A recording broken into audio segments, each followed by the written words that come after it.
Cataract. हम cataract के बारे में पढ़ेंगे, जिसे अपन मोतियाबिंद भी कहते हैं लोकल लैंग्वेज के अंदर। अपनी कैटरेक्ट के इंट्रोडक्शन से स्टार्ट करेंगे अपन, फिर अपन पढ़ेंगे उसके डेफिनेशन, फिर हम पढ़ेंगे उसके कॉजेस, फिर हम उसके पढ़ेंगे पैथोफिजियोलॉजी या प्रोसेस, फिर हम पढ़ेंगे इसका डायग्नोसिस, इवोल्यूशन, क्लिनिकल मैनिफेस्टेशन और ट्रीटमेंट एंड सर्जिकल मैनेजमेंट। चलो स्टार्ट करते हैं अपन इंट्रोडक्शन के साथ में। कैटरेक्ट के इंट्रोडक्शन आता है कैटरेक्ट का अपना, ये मोस्टली वर्ल्ड वाइड जाना जाता है ब्लाइंडनेस का कोज, मतलब ब्लाइंडनेस इसकी वजह से मोस्टली पाई जाती है कैटरेक्ट के कारण, जो कि mostly 60 year of age people होते हैं, उनके ऊपर वाले लोगों को ये कैटरेक्ट होता है। पर ये रेयर चांसेस के अंदर 60 ईयर ऑफ एज के अंडर वाले लोगों को भी होता है। और सबसे खास रेयर चीज होती है इसके अंदर कि बेबी बॉर्न हो रहा है कैटरेक्ट के साथ के अंदर, तो उसे अपन कहते हैं congenital cataract.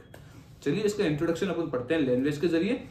Cataract is the major cause of blindness in the world. Mostly the cataract occur in people over 60 year of age, but it develop only at any but it can develop in any age respective, no comparisons, and babies may be born with congenital cataract। तो cataract ये हो गया introduction अपना। इसकी definition, cataract के introduction में ही definition छुपी है। कैटरेक्ट क्या होता है कि कैटरेक्ट एक ऐसी चीज है जो कि आई के अंदर अपने क्लाउडी फॉर्मेशन दिखाई देता है। जैसे अपन विजिंग करने के लिए कुछ भी देखते हैं, मतलब देखने के लिए अपन कुछ भी कर रहे हैं तो अपन को क्लाउडी सा फील होगा, बादल टाइप। तो इसकी डेफिनेशन है अपने, cataract is cloudy area in the normal clear lens of I. Cataract एक क्लाउडी एरिया बनाता है अपने नॉर्मल क्लियर लेंस के अंदर, जो कि लीड करता है डेली टू डेली विजिंग एक्टिविटी को, तो उसे अपन कैटरेक्ट कह देते हैं। फिर हम पढ़ते हैं इसके कॉजेस के बारे में। Causes mostly causes are age related changes which occur. सबसे पहला, पेशेंट को डायबिटिक मेलाइटिस है, शुगर है पेशेंट को। दूसरा, कोई सर्टेन ड्रग्स, कई ड्रग्स ऐसे होते हैं जो रिएक्ट करते हैं, धीरे धीरे उसको डैमेज करते हैं अपनी ऑप्टिक नर्व को, तो उससे भी कैटरेक्ट फॉर्म हो सकता है। फिर है अल्ट्रा वायलेट रेडिएशन, धूप में ज्यादा घूम रहा है तो आई के ऊपर फ्लैशेस पड़ता है, लेंसेस कमजोर होते हैं। फिर स्मोकिंग कर रहा हो पेशेंट, स्मोकर हो, एल्कोहलिज्म कंजम्पशन करता है अल्कोहल का। फिर न्यूट्रिशनल डेफिशिएंसी, खास करके ये कि उसको माल न्यूट्रिशन है। माल न्यूट्रिशन का मतलब अंडर न्यूट्रिशन है, कोई भी न्यूट्रिशन उसकी बॉडी में पूरा नहीं हो पा रहा। फैमिली हिस्ट्री है पुराना कोई भी, और ब्लड ट्रॉमा है। चलिए अब बात करते हैं पैथोफिजियोलॉजी के बारे में। पैथोफिजियोलॉजी, ये 3 बायोकेमिकल चेंजेस होते हैं, उस कारण से होता है। चलिए अब बात करते हैं पैथोफिजियोलॉजी के लिए। पैथोफिजियोलॉजी 3 बायोलॉजिकल चेंजेस होते हैं, उसके कारण होता है। पहला चेंज है हाइड्रेशन, बॉडी के अंदर हाइड्रेशन, लिक्विड की कमी हो, पेशेंट डिहाइड्रेट हो रहा हो। दूसरा, डीनेचुरेशन ऑफ प्रोटीन का डीनेचुरेशन होना, और स्लो स्क्लेरोसिस। ठीक है, तो सबसे पहले हेरिडिटी, डीनेचुरेशन ऑफ प्रोटीन और स्लो स्क्लेरोसिस, तीनों को अपन कंबाइन करेंगे तो एबनॉर्मेलिटी ऑफ लेंस प्रोटीन, जो लेंस के अंदर जो प्रोटीन होता है उसके अंदर उसकी एबनॉर्मेलिटी होगी। फिर उस एबनॉर्मेलिटी ऑफ प्रोटीन के कारण से डिसऑर्गेनाइजेशन ऑफ लेंस फाइब्रिन, जो लेंस का फाइब्रिन होगा उसके अंदर डिसऑर्गेनाइजेशन होगा, और जिसके कारण लेंस की ट्रांसपेरेंसी लूज हो जाएगी, कि विजिंग एक्टिविटी अपन बराबर नहीं देख पाएंगे, कि उसके के कारण उस कैटरेक्ट हो जाएगा। तो ये हो गया अपना cataract, wheezing loss of lens transparency के बाद में कैटरेक्ट। तो एक बार वापस बता देता हूं, 3 बायोलॉजिकल केमिकल चेंजेस के कारण होता है ये। सबसे पहला हाइड्रेशन, दूसरा आपके डीनेचुरेशन ऑफ प्रोटीन, तीसरा हुआ आपका स्लो स्क्लेरोसिस। इन तीनों को कंबाइन होकर ये होगा abnormality of lens protein, lens के अंदर एबनॉर्मेलिटी होगी।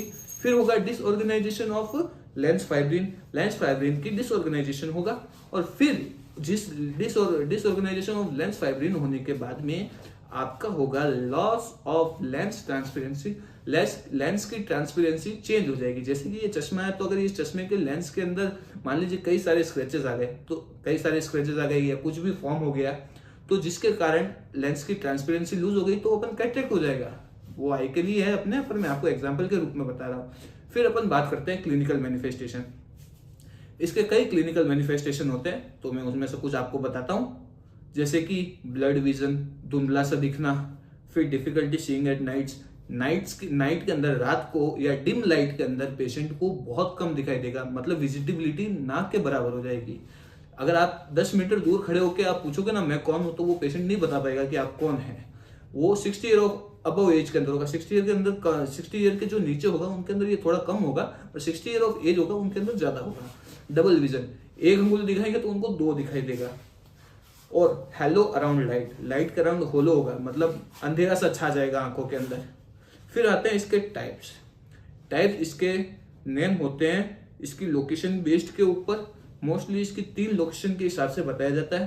3 टाइप होते हैं, न्यूक्लियर कैटरेक्ट, कॉर्टिकल कैटरेक्ट और पोस्टीरियर कैप्सुलर कैटरेक्ट। जैसे मैंने आपको बताया था कॉर्टिकल कैटरेक्ट, पीछे एक मैंने नाम लिया था सनफ्लावर कैटरेक्ट, जो मोस्टली बेबीज के अंदर पाया जाता है, न्यूबॉर्न या न्यूनेट आप कहें तो, जो कंजेनाइटली फॉर्म होता है खासकर।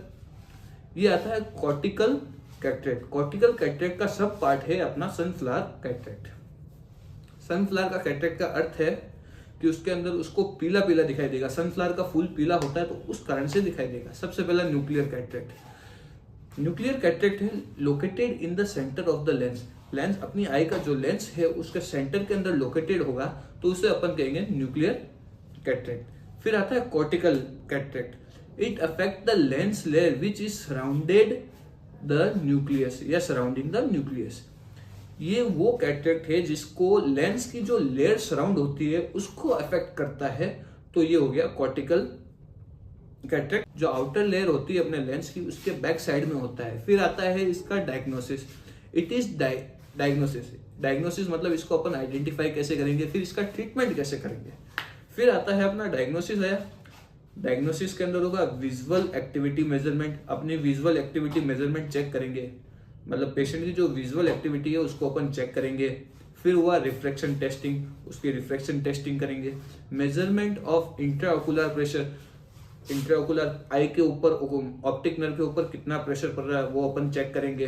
रेटाइनल एग्जामिनेशन करेंगे, प्यूपिल एग्जामिनेशन करेंगे। Evolution of the lens under high magnification, evolution of the lens under high magnification. अब स्टार्ट करते हैं अपन ट्रीटमेंट के बारे में। कैटरेक्ट का ट्रीटमेंट क्या होता है? कैटरेक्ट का ट्रीटमेंट है, if cataract affect vision minimally then no treatment is required.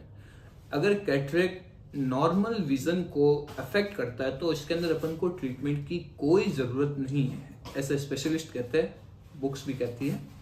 When cataract affect normal daily task then surgery may be required.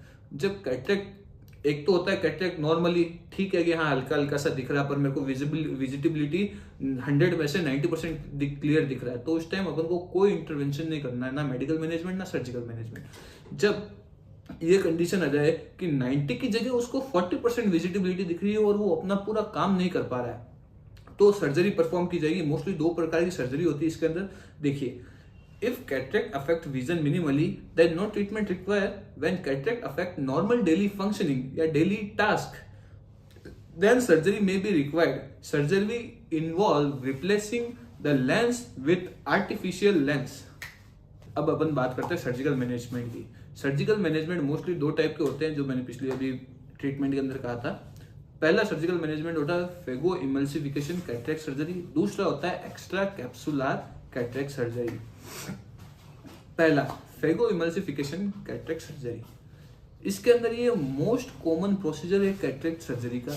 Mostly यही प्रोसीजर यूज में दिया जाता है एज पेशेंट, जो पेशेंट के जो केसेस आते हैं मोस्टली इस सर्जरी के रिलेटेड ही आते हैं, तो it is the most common procedure for the cataract surgery. The ophthalmologist make a small opening in the I. Ophthalmologist या जो आई डॉक्टर होता है वो अपनी आंख के अंदर एक हल्का सा ओपनिंग करता है ताकि वो पहुंच सके क्लाउडी लेंस तक, और वो हाई फ्रीक्वेंसी साउंड वेव्स को यूज में लेता है ताकि वो लेंस ब्रेक डाउन हो सके। ठीक है, अपन देखिए इसको लैंग्वेज के थ्रू कैसे लिखते हैं। It is the most common procedure for cataract surgery. The ophthalmologist make a small opening in the I to reach to cloudy lens and use high frequency sound waves or laser to break lens into pieces. फिर आता है अपना extra capsular cataract surgery जो कि दूसरा type है। In this surgery a large opening is made to remove lens. इसके अंदर एक लार्ज ओपनिंग बनाई जाती है जिससे कि लेंस को रिमूव किया जा सकता है। और प्रोस्थेटिक और आर्टिफिशियल लेंस इज प्लेस्ड। इसके अंदर प्रोस्थेटिक और आर्टिफिशियल लेंस प्लेस किया जाता है ताकि पेशेंट बराबर से देख सकते हैं। यह था हमारा टॉपिक